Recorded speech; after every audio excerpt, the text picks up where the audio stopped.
అక్షరాలు దిద్దిచ్చిన గురువుకు పాదపూజ చేసి గురుభక్తిని ఎట్లా సాటుకుంటున్నాడో చూడు రే మాజీ మంత్రి సిడబ్ల్యూసి మెంబర్ రఘువీరారెడ్డి సారు.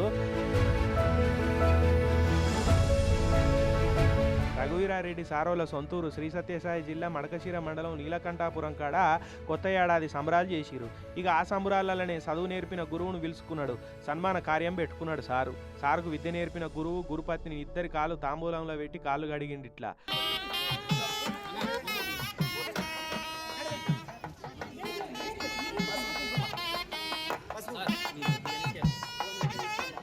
పట్టుబట్టలతోటి ఆ కాళ్ళను దుడిచిండు. సారే కాదు సారుతోటి చదువుకున్న తోటి దోస్తులు కూడా ఈ సన్మాన కార్యంలో పాలు పంచుకున్నారు.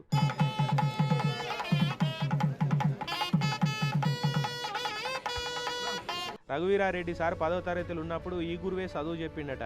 చిన్నప్పుడు సార్తోటి బెత్తం దెబ్బలు ఎట్లా తిన్నారో ఇప్పుడు కూడా అట్లనే సార్ చేతికి పచ్చిబరిగి ఇచ్చి మనిషికో దెబ్బ కొట్టురు సార్ అని శిష్యులంతా గురువుతోటి ఇట్లా బెత్తం దెబ్బలు తిన్నారు.